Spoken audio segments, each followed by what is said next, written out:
Welcome back, everyone. This is Josmuch here, and we are looking at the Tier 1 turrets for defense in Beyond All Reason. Pardon my little men as they run through and devour all of these trees out of our way so we have a clearer view. So, we're going to be going over every different turret and kind of the uses you can have with them and benefits and negatives of each one.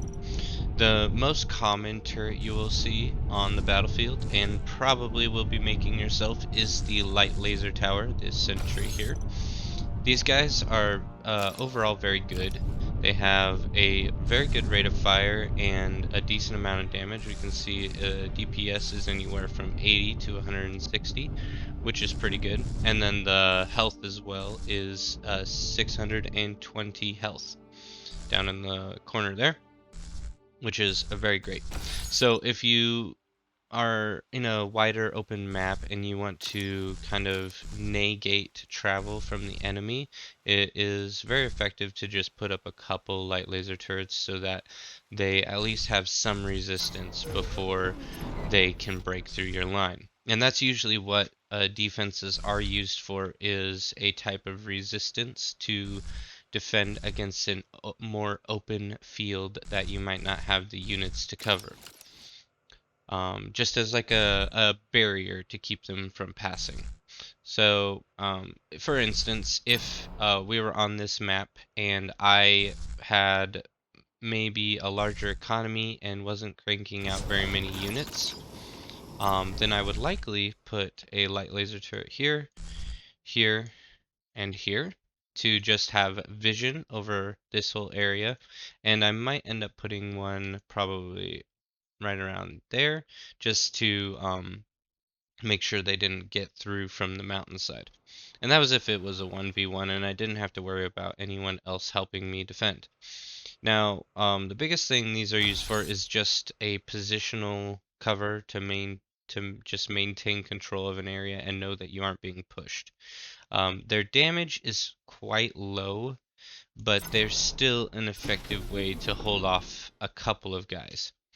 Now this here is a beamer turret. It's much stronger DPS. It has up to 260 DPS, so a little bit more than no, it's not quite double. It's almost double, but not quite. The difference between this guy and the light laser turret, though, is that it's a continual rate of fire. Whereas with the light laser turret, it's a single shot. Okay? So the beamer is very good at taking out large quantities of small units, whereas the light laser turret is more of a burst that might be a little bit worse at massive amounts of small units coming at it. So that's something to keep in mind. The beamer turret can be very effective at taking out large quantities of small units, and it does have an overall higher DPS. Also, its health is nearly twice, yeah, it's over twice as much as the light laser turret. So it will definitely take some more shots than the other one. A lot of times people will build some just basic wall defenses around it, and that can help improve its resistance a little bit, but it's not going to be significant. Walls in Beyond All Reason are largely used as a deterrent from travel rather than a deterrent from gunfire. The reason being is anything that shoots, let me see if I can get this thing to shoot. Anything that shoots can shoot over the wall, okay? So there's very few units that these small walls actually block shots from. Most units can shoot right over the top. And because of that, this laser turret will easily be taking damage from basically any side, regardless of those walls even being there. So keep that in mind when building walls. It is more to restrict travel than it is to block shots. That is at least for the early game. Once you get into the higher tier walls, they will block shots and block travel. But for now, with the T1 as that is what we're looking at, they are not that great at defending that. There is an exception, which let's grab one of our bots over here. The exception to that rule would be these pop-up turrets here. They are a lightning pop-up, and these guys are the exact same height as a wall. We'll give an example here. Maybe get a couple more of our guys to come help. Get this built up in time here. So the pop-up lightning turrets are much more of an effective unit to place behind walls because they have, they pop up. So they look exactly the same as a wall, and when they can attack right over the wall, and they have a much smaller body. So it's much harder to hit them without hitting the walls first. So that actually acts as a protection for the defense turret itself. And lightning turrets are extremely good at wiping out groups of units. It's almost every time that I see a lightning turret on the field, I have a little bit of fear in my heart because I know that the lightning can travel to several units at a time and just causes an immense amount of damage. So just keep that in mind if you are dealing with large groups of units. Lightning turrets might be the most effective unit to build in the T1 phase, okay? We don't need a bunch of them. 2 is fine. Another unit we're going to be looking at is the Gauntlet. Now, keep in mind the Gauntlet is one of the most expensive, I think it is the most expensive T1 turret that you can build, and that's because it has an immense range. Now I want to keep there's a couple things with the Gauntlet that we need to keep in mind. If you are trying to build one at your front line, like up here, it's probably a bad idea, okay? Because it takes a long time to build. Just one bot working on it is going to take forever. It takes a lot of metal to build, which means that your enemy who is pushing you will likely have more metal than you will, and could probably overwhelm your forces because they're going to have a stronger army to attack with, okay? So with a Gauntlet, I wouldn't recommend building it close to an area where you're going to potentially be overrun. Another risk with building the Gauntlet is that is a signal to push for your enemy. If they use common sense and they see a Gauntlet going up, they will attack you, and they will attack you hard and fierce, okay? So keep that in mind. If you're building a Gauntlet towards the front lines, expect them to try to take you out before you get it up.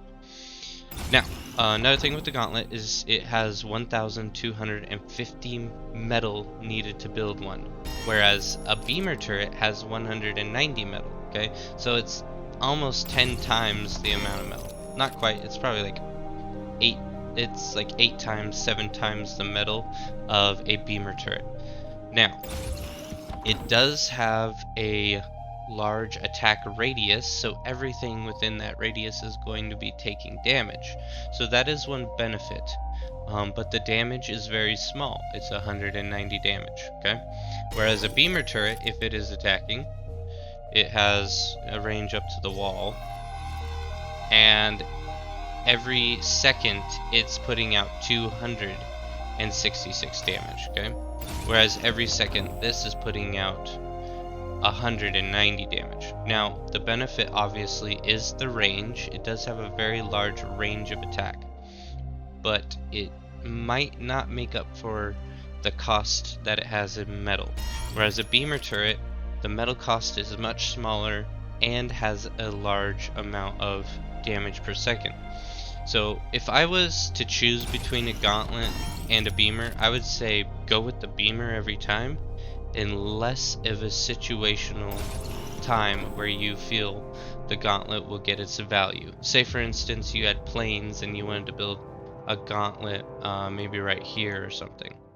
somewhere out of reach where the enemies would have trouble finding it, but it also has a large radius of attack. Okay, that's going to be the optimal position for Gauntlet. But they're definitely very situational, not something you want to build every game or in every defense that you come up with. Obviously, it's your personal preference. Maybe you find that you play the game amazing when you use gauntlets, and it's just something that you're very good at using appropriately. I'm not trying to dissuade you from that, but just use it with a grain of salt and maybe reevaluate whether or not that metal can be used in a more effective army to push your enemies, or maybe even in building up your economy. That's just something you want to keep in mind. Now, missile turrets, these guys here, are very important only if you know that your enemies have planes, okay? They honestly, the ground defense in this game for air is relatively weak. The I think, yeah, air recently got a buff in it to make it so that the defenses are much weaker. It used to be that one of these nettle turrets could take down a plane with basically every shot. And now it takes like 4 shots to take out down one single plane. So just keep that in mind when dealing with air. You will, if you find out that the enemy has air and they are doing bombing runs, you're going to want much more aggressive damage for the air than you have in the past. Okay, so you're going to want to devote much more metal to that. The pop-up anti-air missile, it does 176 damage per second, and it has 840 range, which is quite large. Then we have the chainsaw, the bomber resistant medium range anti-air missile battery. This thing is extremely good. Okay, if you are dealing with air, put a couple of these around your base and you will be defended. I don't know why, but for some reason I always used to build these and I never built these. These are so valuable. They shoot multiple missiles all at once and can dramatically reduce the amount of air coming towards your base. Okay, and look at the range. The range is massive on this thing. So you would probably, if for some reason you had air coming in, you'd probably only need two. One right here and one right here for the early game, and no bombers are going to try to push you. They will be instantly shot down. Oops. So just keep that in mind. Use your anti-air effectively. If you're not sure that you're going to have any early game air aggression, and you aren't sure even if the other players might have air coming against you, go for just some simple ferret turrets, pop up a couple maybe throughout the game, just to make sure. But if you know 100%, go for the chainsaw. The chainsaw is far superior in every way. Okay. There are a couple more turrets that are available, such as the coastal torpedo. These are very situational, obviously, because they're a torpedo, which is for water, which not every map has water. As you can see, this map has very little, not enough to build a coastal torpedo. But if for some reason you do come across a lot of water, say on like Supreme Isthmus or something like that, then these guys can be pretty effective at defending against a water bombardment. Most T1 water units won't be able to really attack from this range. They'll be basically at the same range, so they won't have an advantage nor a disadvantage. So I'm thinking in Supreme Isthmus, where you have the strait right there, and this area always gets attacked by water early game. You could build a couple coastal torpedoes here and maybe defend against that so that your base doesn't get exploded. Just something to think about. Don't discount these as unusable because they do have quite a decent DPS and a large range. 150 DPS, which usually the issue with attacking water is you don't even have the range to hit them. So something to think about. Look into that in your builds and see if you like it. The Overwatch turret. This guy is just in my opinion, a better version of the beamer turret. It does actually, I didn't even realize it, but it does less damage per second than the beamer. It's like, why would, I don't know. I don't get it. Anyway, it has, I believe, a little bit more health than the beamer turret, so it is more tanky, but turrets, I would say, should be a little bit more of a heavy punch of DPS rather than a tanky. I would prefer my turrets to have DPS than tankiness because I'm going to have my units up towards the front taking the hits and my turrets towards the back putting out damage as a fallback plan if I'm getting overwhelmed, okay? I don't usually use my turrets to absorb shots. If these guys are getting hit, that means there's something wrong, okay? That's how I play the game. That's how I find it best. You guys can obviously do how you wish, but I just never use the Overwatch turret. I think it's pretty lame. I'd much rather use a beamer. It's cheaper and has more damage, and you know the health I don't think should be used. I mean, yes, it has a longer range. It can be nice for that, but I don't know. Just go with beamers. Beamers are better. Let's see. I think that's about it as far as turrets go for T1. So if you guys have any more questions about turrets or you think I didn't give one turret enough justice in highlighting it, or you just maybe disagree with me and think that I'm a lying jerk face, you can definitely leave a comment. And if you got value out of this video, like and subscribe, and we will be creating more videos for you guys in the future. We got a lot of things planned for upcoming videos, and we are excited to work on them, and we'll be getting them out to you guys as soon as possible. Anyway, that is it for now, and we'll see you in the next one.